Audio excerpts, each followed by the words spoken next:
All right, so we're live. Good afternoon, I'm Stephen D'Souza, and welcome to this Facebook Live. We are here from the CBC News New York Bureau, and I'm the New York correspondent. We're going to be talking about the U.S. strikes against Syria, all of the political, diplomatic, military repercussions of that. And I'm joined this afternoon by Jonathan Cristol, a policy fellow at the World Policy Institute. Thank you for joining me today. Thanks for having me. Excellent. So we're hoping to take your questions, so please join the discussion. We want you to lead us in the discussion. So tweet at me, CBC Steve, on Twitter, or put your comments and questions into the comment section on Facebook or YouTube, wherever you may be watching, and we'll try to answer those as best we can. Before we get to that, though, I just want to give you a bit of a recap. I'm sure since you're joining us, you've probably been up to speed on what's been happening, but just to give you a bit of a sense of what's been going on since last night when the U.S. launched its strike against 3 Syrian targets. And the U.S. launched 105 missiles against 3 Syrian targets, which the Pentagon says was at the heart of the Syrian chemical weapons program. One of them was a research and development facility in Damascus. The other 2 were storage facilities in the north part of Syria near Homs. And the U.S. says that all of their missiles hit their targets, and that while the Syrians put up a bit of a defense, firing 40 missiles with their air defense system, none of them had any impact on U.S. forces.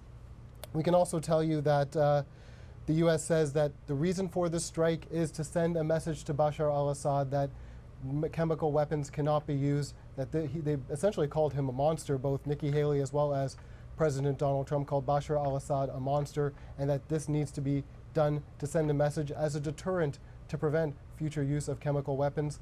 All of this comes from the attack by the Syrian regime in Douma last week, where upwards of 70 people were killed in a chemical weapons attack.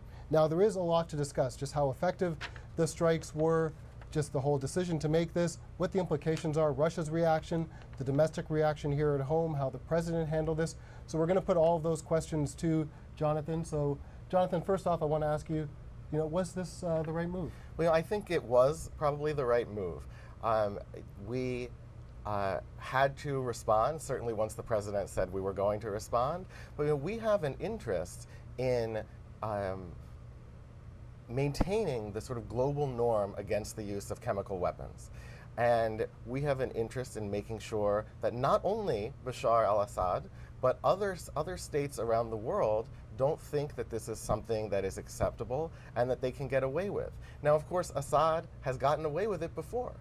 He's done it 50 times over the last year without a U.S. response. So certainly there are questions about the timing, why do we do it now? But in terms of the actual strike itself, I think it was the right thing to do. I think it certainly had to be larger than the strike a year ago, which didn't have the right impact, but not so big that there was sort of nowhere to go beyond that. Because if he continues to do it, then we need to have some level of escalation against Assad, not against his allies. And so I think that this probably was calibrated correctly, but we'll really find that out over the next days, weeks, and months when we see how he actually acts. It's not really, deterrence against Assad has failed. We failed to deter him from using chemical weapons. We are in the punishment and compulsion phase where we are trying to make him not do it, because deterrence didn't work under Obama, and it hasn't worked under Donald Trump. I want to ask you how effective you think these strikes actually are, but before we do that, we do have our first question, and it comes from Kirk Rumduff from Calgary. Asks, is this attack illegal under international law? Well, this is, it's a great question. It's a question I've seen certainly on Twitter all day, that I would say this is a gray area. Certainly the U.S. Is very clear that it is, and obviously the Russians and some of the other, really just Russia and Iran, are very clear that it isn't. Because of the use of chemical weapons, combined with the fact that Russia is an ally, there's no real legal way to do this, because Russia will veto anything we put forward in the Security Council, because Russia is an ally of Assad, which makes it very hard to actually follow any sort of strict procedures. But we have an international convention against the use of chemical weapons that Assad is clearly violating, which I think does give it some semblance of legality. I find that more compelling then the U.S. argument of this is sort of authorized under the general war on terror and all of this other the sort U.S. of stuff. Constitution, Article 2, which is what the Secretary of Defense said today. That was their justification, that under Article 2 of the U.S. Constitution, the U.S. can defend its interests abroad, but that necessarily doesn't hold water for you? Well, you know, again, this is where it's sort of a gray area. Of course we can defend our interests abroad. That's a totally reasonable thing. But we also do have this habit of basically defining everything as in our interests. Now, I would say it is in our interests, and I would say in a global interest, again, to prevent the erosion of the non-use of chemical weapons. But that's a it's a bit of a gray area. It's certainly, Assad is not threatening the United States directly. So again, I'm not fully on board with what Nikki Haley has said about it, but I don't think it is blatantly illegal to do anyway. And I guess it's sort of disingenuous because there is an Emergency Security Council meeting taking place as we speak. And at that meeting, we have Russia saying that this is illegal on the international stage. But as you point out, the U.S. essentially doesn't have a choice if they try to go through the Security Council, and Russia blocks them every time. Right, and you know, it's also, Russia is in some ways a party to this, so of course they are going to do whatever they can to stop us from retaliating. But the question, I think there's it is certainly always reasonable to ask if what we would do if another state did this, because we definitely apply a different standard to every other state other than ourselves. We have a tendency to do that in the U.S. And I think that's something we should always keep in mind and should always consider. But you know, I do think, I think you see this today where, first of all, this was not, it was important that this was not only an American action. And it wasn't, I should point out, it was not just the United States, France, and the United Kingdom, because all of the states in which all three allies have bases, depending on the nature of our agreements, had to approve the use for this purpose. The airspace that we flew over, there are multiple states that are directly involved, even if we don't see them striking. And then we have statements, including from Trudeau, including from the EU, from Sweden earlier at the UN, from the Netherlands earlier at the UN. You know, this is something that the international community, for the most part, is on board with. It is not a unilateral American action, and I think that should give it some legitimacy as well. Excellent. So we have quite a few questions, so appreciate that. I'll just remind you again, if you are just joining us now, I'm here with Jonathan Cristol from the World Policy Institute, and we are talking about the U.S. strikes against Syria. So if you do have questions, put them in the comments section. We'll get to as many of them as we can. And so we have Elaine Newman-Amenta asks, could this cause another influx of Syrian refugees, and will the U.S. take them in this time? Because we know that U.S. policy has been to cut back basically immigration from across the board, and the stat that really startles a lot of people is that the U.S. has only taken in 11, that's right, just 11 Syrian refugees this year. And so do you think this could cause another influx? Well, you know, on the second part of your question, no. The sad reality, and I think it's shameful, frankly, is that the U.S. is not going to take in additional Syrian refugees. No matter what we do there, no matter what anyone does there, the Trump administration has been very clear about this from the beginning, that it has no interest in genuinely helping the Syrian people and allowing them allowing people to resettle in this country, which again, my personal view is that is a shameful decision by the United States, and we should allow far more, certainly far more than 11, but it should be, you know, probably by a factor of thousands more than 11. On the question of whether this will cause additional refugees, look, the flow of refugees out of Syria has been so great over so long that I don't think this particular action will add to that or subtract from it. And the U.S. strikes will, I believe the Defense Department when they say every effort was made to avoid civilian casualties. I think that one thing, people question, why did Assad decide to use chemical weapons? Well, I think this is part of the reason. I think one reason why he is doing this is it terrorizes the population. It is in Assad's interest to drive refugees out of Syria. It not only to not so much because it destabilizes his neighbors, but because it is better for him if his enemies are gone. He'd be happy to kill them all, but really he just wants to get rid of them. So it also works for him if they all leave. So in the sense that this instills terror and drives people out, we could see that. But again, he has been doing this all along, and so I don't think this will be a particular driver of it. So Phil Levesque on Twitter asks, why did Russia call the strikes lawless yesterday? Now this, I guess there's two parts to this. One is the international law side of things, but there's also sort of Russia's relationship with Syria here. Well, I mean, Russia's relationship with international law is far more tenuous than the United States' relationship with international law. I mean, look, they're both somewhat tenuous, but there's no real equivalency here. I mean, the Russians calling what the U.S. does lawless is sort of laughable. I know it's laughable because when I see some of these statements, I start laughing out loud. But they can't, they have to say that. I mean, this is their partner. What we don't know is the extent to which Russia is directly complicit or aware of the decision-making of the Assad regime when it comes to the use of chemical weapons. I think that they're certainly aware in a broad sense, but on the tactical, use-by-use instance, how complicit is Russia or Iran, I think that that's certainly people in our government are aware of that, but publicly I think it remains to be seen. But Russia, they have to call it lawless. Now, this sort of this next question follows quite nicely. Richard Fuchs asks, where was the real evidence of a chemical attack? And that's a question that the Russians have been asking as well at the Security Council just a few hours ago. Where was the evidence? And we have a team from the OPCW, the international body that looks after the Chemical Weapons Treaty, actually in Syria right now. So where was the evidence? Sure. Well, I think that we have evidence from the autopsies that were performed on the bodies. We, of course, have the visual evidence, and then, of course, you have conspiracy theorists that'll say, well, these things can be faked. Well, that's true if you're not an expert in video analysis. There are timestamps, there are tags, you can geolocation. You can figure out when and where these things are happening. One thing that I think points to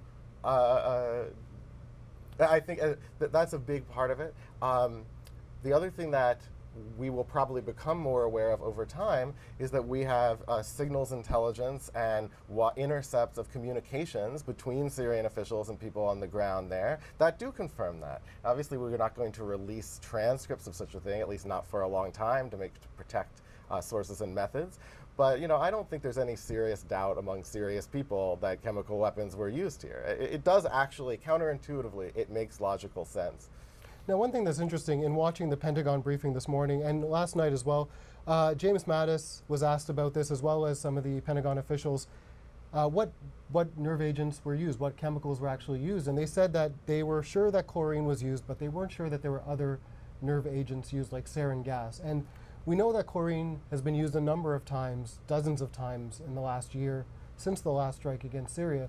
So was that enough for the U.S., or do you think that they have evidence that there could have been other nerve agents used? Well, it's a very good question. So we have to, the premise of the question, we have to separate chlorine from the other nerve agents like sarin. So chlorine, people are familiar with because they use it in their swimming pools. Chlorine is not a banned substance. It's not something that Assad was forced to give up or agreed to give up because it has legitimate purposes. So the use of it as a weapon is a war crime and crimes against humanity, but the possession of it itself is not actually a crime or something that has to be punished. Sarin gas and nerve gas, he is not allowed to actually possess in and of itself. So in some sense, I understand why there is a lot of talk about the delineation that it does somehow I would say it crosses an additional line if it turns out that that's what was used. But again, the use of chlorine itself is a war crime. The use of any gas, regardless of whether the origin of it is legal or not.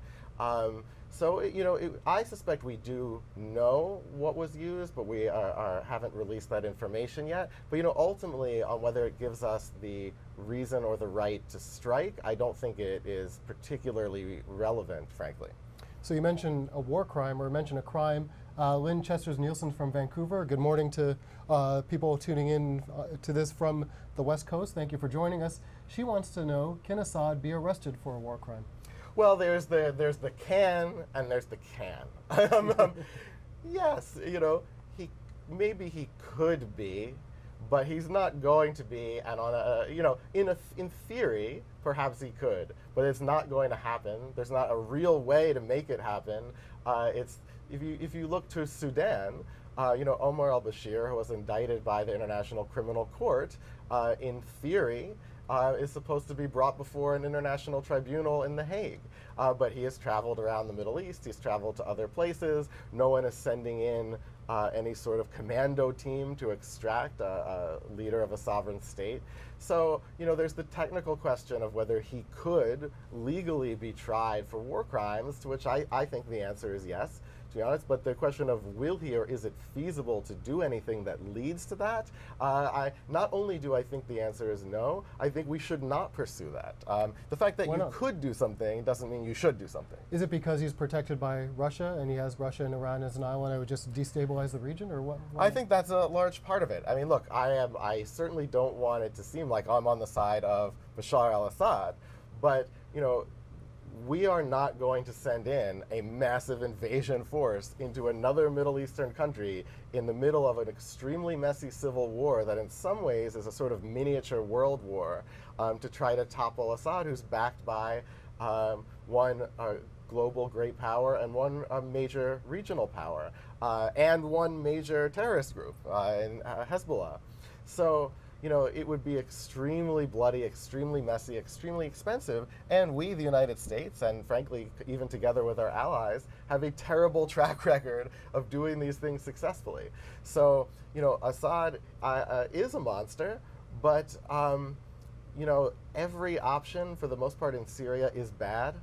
I thought these strikes were the right thing to do. I do not think the U.S. should insert more troops or become more involved in the Syrian civil war.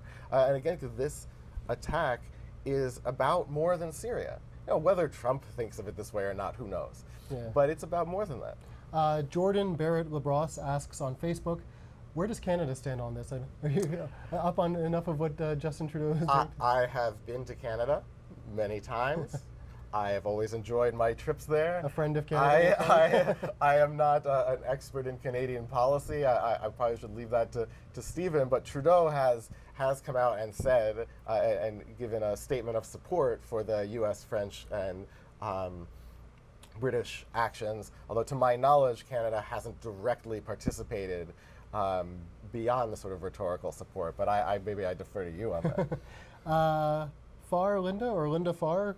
Not sure which, sorry, apologies for that, Linda, or Farr. From Alberta asks, this is a great question, and this is asking you to put on your speculative hat. What do you think Russia's response will be? It's a great question. I think Russia's response, beyond slamming these actions in the Security Council, beyond disinformation about it, which has already begun. And actually, one thing that's interesting is that they started their disinformation campaign actually moments before the actual attacks in Duma took place, which does actually lend itself to some level of awareness, if not coordination. So last week, before the attack even took place. The conspiracy theories coming from Russian state media and Russian bots started actually, the timing is extraordinarily close and very likely to have actually started just prior to this. But here's what I don't think is going to happen. Russia is not going to launch a military strike against the United States or the United Kingdom or France. At maximum, there might be a cyber response or cyber intrusions into the allied networks. And of course, they do this all the time anyway. So this might be an excuse to make something more public or not. But there is not going to be a military conflict between the US and NATO and Russia over Syria. Because there was a fear, right, that this could lead to military escalation. It was a common fear. A lot of people have talked about this. It's not a fear that I share. The Russians Russia is not a leaf on a wind that would just respond to everything with a nuclear war. They want a war with the U.S. even less than the U.S. wants a war with Russia. And both sides have an extraordinarily high interest in making sure this doesn't happen, which is why we do coordinate with Russia in Syria, including last night letting them know the area that we would be operating in to make sure that we don't accidentally harm each other. And when we do accidentally harm each other, as we did weeks ago, when we accidentally killed hundreds of Russians in Syria, you know, we're all still standing.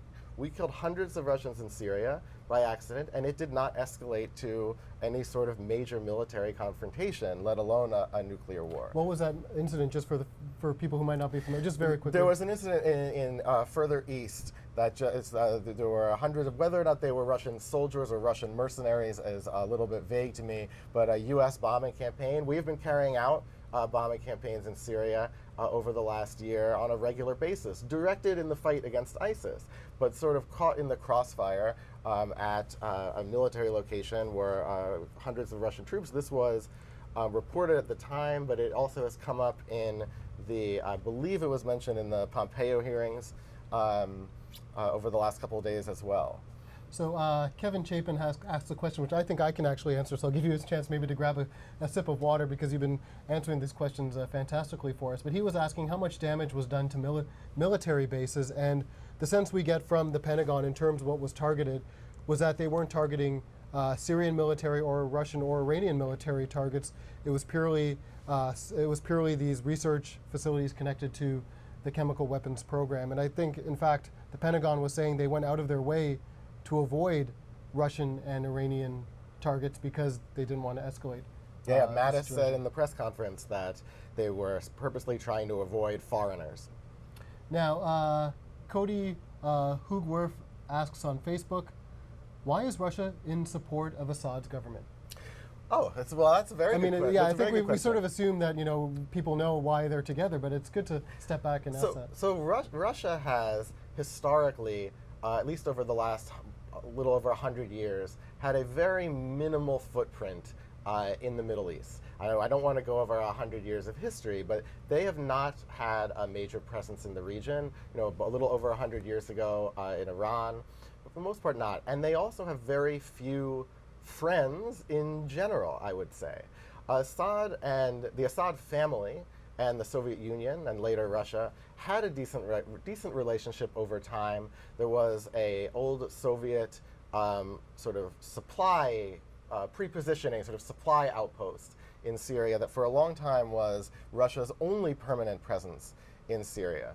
So the opportunity that I think was created by the failures of the Obama administration, frankly, in Syria, for Russia to both back up its longtime ally at a time when Russia has few of those, and to establish a more permanent base in the Middle East, which they have done in Syria. Now they have an actual permanent, they've said it would be permanent military base with planes and ships and the like, and to sort of fill in this gap and become more of a regional, of a player in that region, I think is something that actually makes sense to Russia. I mean, I'm not happy about it, but certainly if I were Vladimir Putin, I would have, you know, in the tactics and the various crimes against civilians, I'd like to think I would act differently, but strategically it does make sense for Russia to back Assad and for Russia to try to get as much of a footprint in the region as possible, just as it makes sense for NATO and other regional powers and other powers in the region to try to push Russia out. And I guess you mentioned Obama, and many pundits see this as Obama's biggest failure of his presidency, that he wasn't able to push forward in Syria, and of course the reason being that there's just no appetite for more American boots on the ground in the Middle East in another potentially long military conflict. You know, I would say I am very lucky to not have to be in, not have the level of responsibility that the president had or has. And I write stuff and I say stuff and I talk to people and I talk to other people. I don't actually have to make these sort of decisions.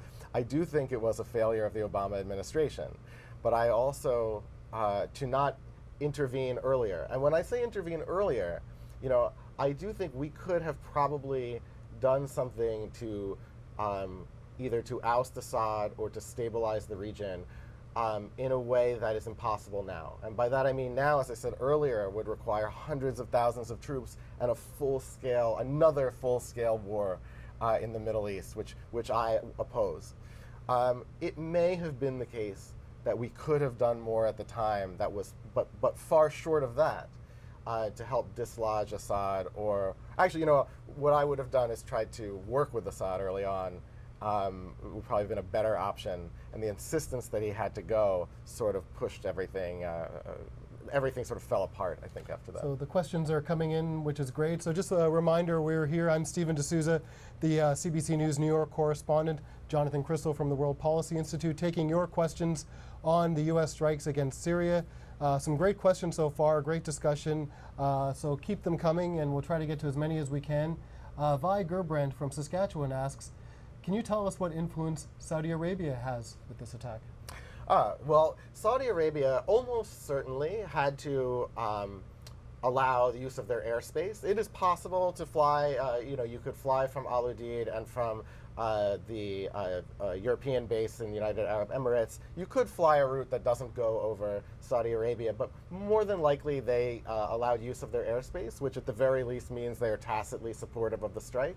But the Assad regime is an enemy of Saudi Arabia. Saudi Arabia has provided funding to some rebel groups there, frankly, some rebel groups that in the end may not necessarily be so much better than Assad were they to actually take control, but that are more favorable to Saudi Arabia. So they are, the Saudis are firmly against Assad, and I think would do whatever we asked to further strikes against him. I think they probably wish we did a lot more than we did.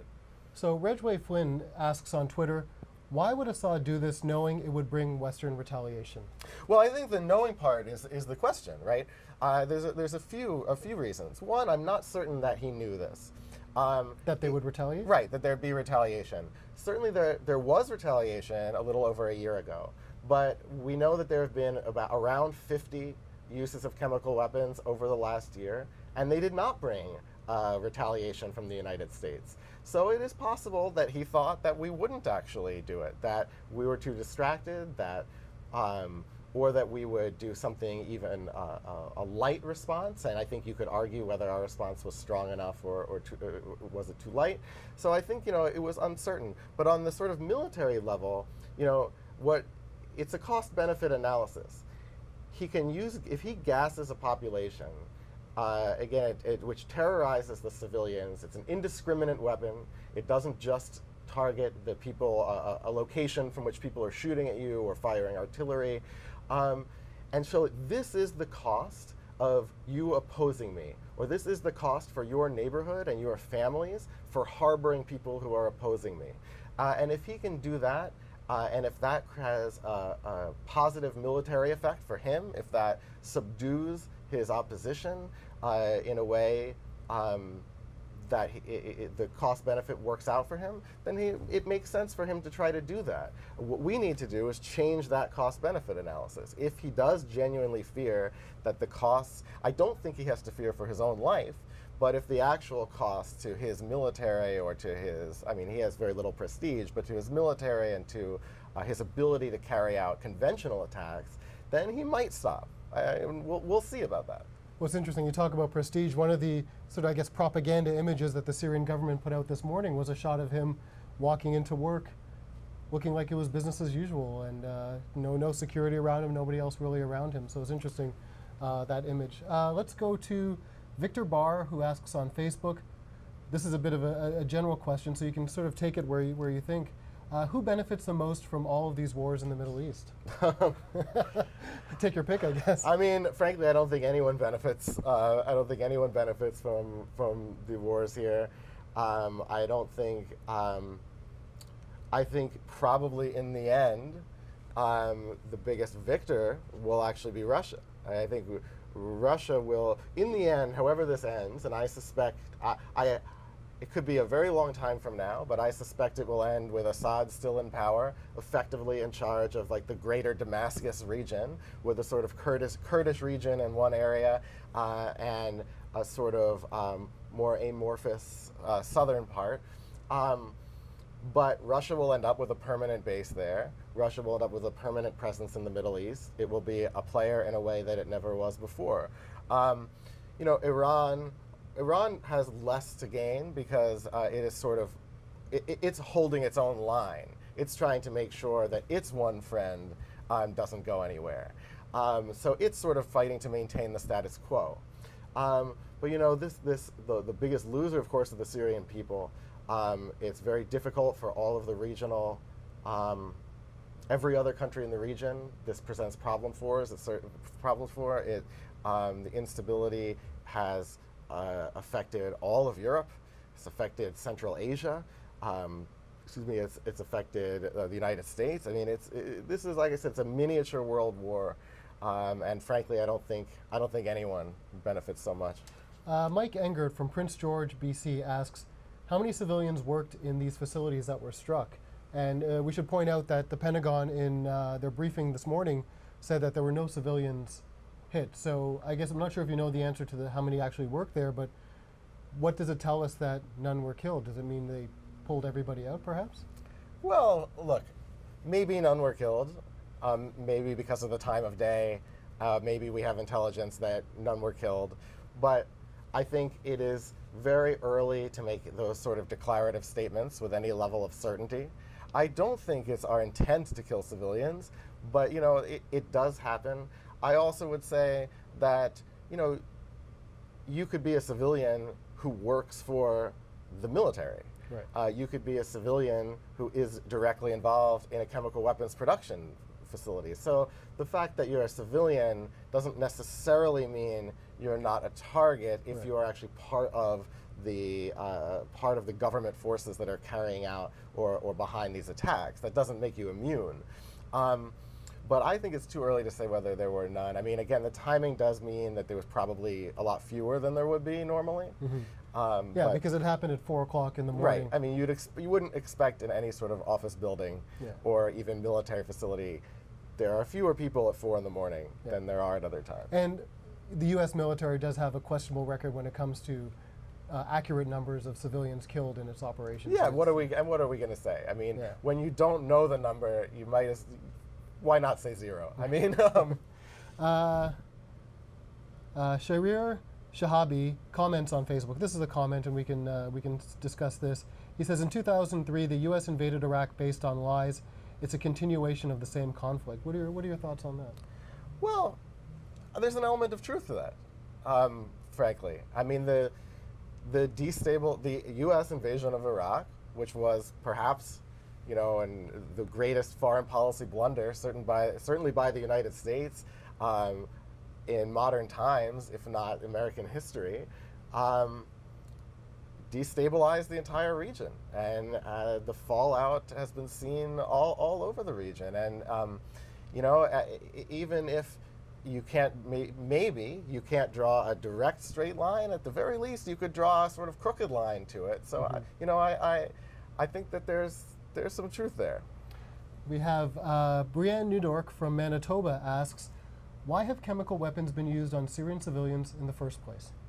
Well, I think, you know, I've talked a bit about this before, but, you know, chemical weapons are a way to terrorize the population, to increase the costs for rebel groups, to make the population that has to suffer these attacks will, you know, in theory, will tell the fighters, you can't operate from here, you have to get out of here.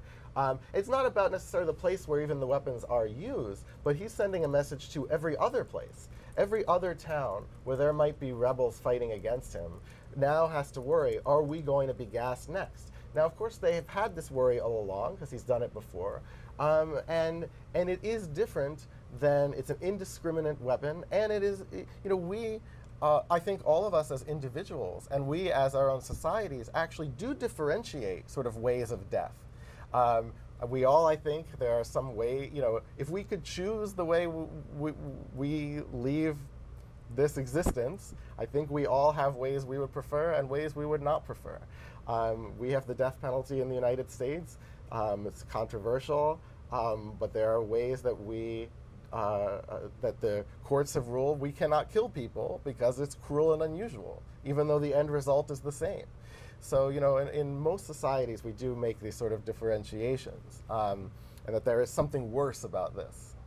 You know, one question I wanted to ask you was about the U.S. political situation here, and the way President Trump has handled it. You see some critics on social media, even amongst U.S. politicians, saying that perhaps this was Donald Trump's way of distracting from the scandal around Stormy Daniels or her lawyer and some of the other things. James Comey has a new book out with a lot of revelations there. What do you think about that? Is this, similar to, Bill Clinton firing missiles?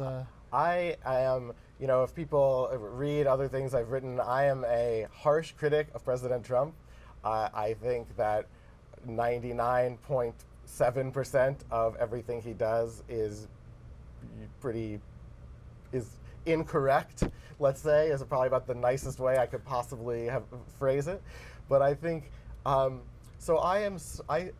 certainly think that is plausible. It is plausible that Trump is, certainly the timing benefits him, I think.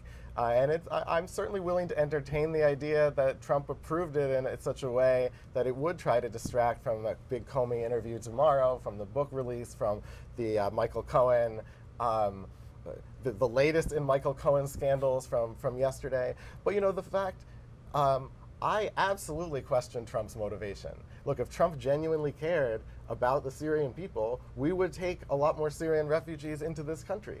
There is much more that we can do. I do not think that Trump actually cares about the Syrian people, but that doesn't mean that this wasn't the right thing to do. His motivation to me is irrelevant. The action, actually, I think, was the appropriate action in the moment. And, but this is Trump. I mean, Trump could do almost anything for any reason. He thinks that that's some sort of great benefit. I think that's a horrifying disaster. But, a stop clock is right twice a day, and, in Trump's case, maybe twice a year, but in this case.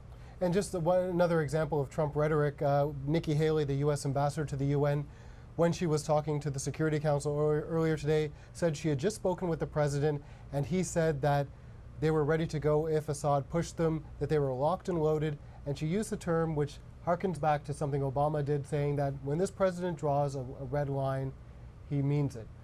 What do you think about that word, that term, I guess? I think if you have a red line, you have to be firm about it. I think it was a tremendous mistake of the Obama administration to have a red line in the first place. Once they had a red line, which they then sort of equivocated and claimed that they didn't. But you can go back and read the transcript of Obama saying that there was a red line. We really had to act, and it was a great mistake, I think, that we didn't. Trump has more or less said the same thing, and yet we have not acted in every case where Assad has done this. We've acted in the cases where Trump saw the pictures of it.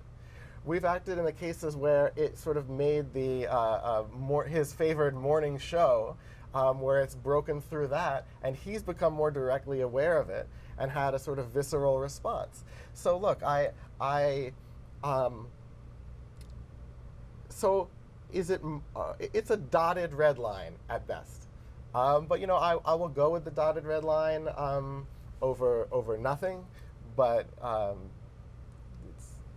So I think we've come to the end of the questions, and usually one thing I do whenever I interview somebody, and I'll do it here now, is just ask you, Jonathan, if you have any other final thoughts you want to share with our audience on this, where you think things are going, what this, just what are your final thoughts? I think, one thing, I think it's important to realize that this is not, and I don't think anyone really thinks this is not going to end the Syrian civil war. This is not nothing we do is going to dislodge Assad from power. And I think the right way to think about this is the sort of global impact and making sure that we reinforce to the world that the use of chemical weapons is something that the world will not tolerate. And I hope, it remains to be seen whether or not Assad will continue to use them. I hope he does not. I think if he does, we should probably strike again and strike harder. But if this makes, Assad is backed by major powers with whom we do not want a conflict. But there are many, many states in the world that have ongoing civil strife and civil conflicts that do not have the backing of Russia or of Iran or even a group like Hezbollah. And if this makes some of those leaders rethink their options and make them not use chemical weapons in those cases because they're afraid of a U.S. or a Western response, then I think this is actually will have been an effective response, even if it doesn't solve the Syrian problem, which frankly it won't. But it's so complicated. It's such a difficult situation. I don't see it anytime soon. It's a horrific tragedy, but that's where we are. I never really have. I always, everywhere I go and everyone I talk to, I'm always a sort of naysayer and prophet of doom, and I always leave everyone more depressed than when they spoke. But yeah, that's where it is. It is a difficult situation, but I think you did a great job in explaining and parsing out some of the difficult, very difficult and intertwined issues in this very difficult region. So thank you very much, Jonathan. Really appreciate it. Thanks for having me. Thank you to you who tuned in on Facebook. I'm Stephen D'Souza, the New York correspondent for CBC News, with Jonathan Cristol from the World Policy Institute. We appreciate you joining us for this Facebook Live, and please join CBC News throughout the day on CBC News Network as well as CBC Radio for continuing coverage of this event. And you can be with us throughout, and we'll post this entire Facebook Live on our Facebook page as well as, I believe, on YouTube, so you can catch up again if you missed any of our analysis. So thank you very much for joining us, and enjoy the rest of your day. Take care.